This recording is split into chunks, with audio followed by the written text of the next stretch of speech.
The Oklahoma Department of Transportation says it has reduced the number of structurally deficient bridges on state roads by half.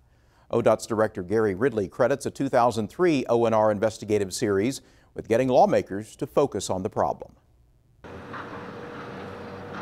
As Director of the Department of Transportation, Gary Ridley's put in a lot of miles on the job. We have a serious problem with bridges in Oklahoma.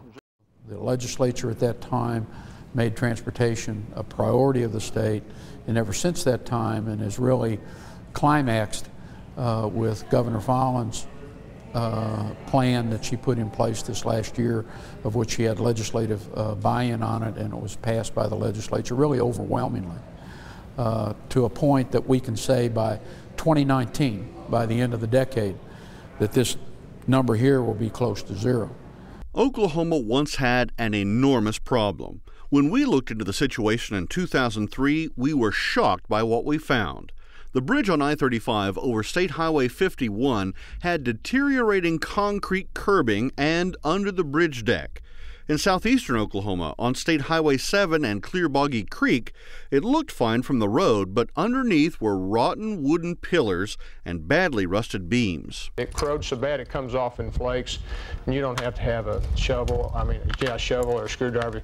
You can pull it off with your fingers like that, and it's friable almost.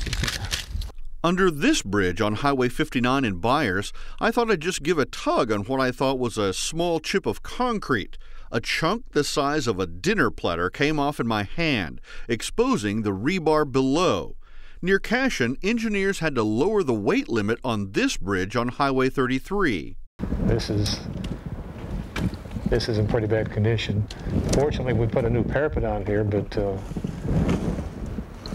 bottom of the curb is gone. After 8 years, engineers say they have improved the safety for the drivers and the infrastructure for commerce. Today, Ridley says they have passed the halfway mark. Certainly a milestone for sure, from where we were. If you look at the some 1,168 bridges that were structurally deficient on the state system back in 2004 as to where we're at today in the most recent report at 634 bridges, certainly a great milestone.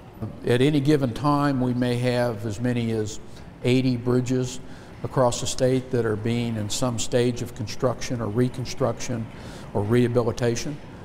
So we have a lot of construction projects across the state. When the target number of deficient bridges is reached, Ridley says the focus will then shift to the less expensive chore of maintenance. We inspect bridges once every 2 years at a minimum, but we inspect other bridges more often than that.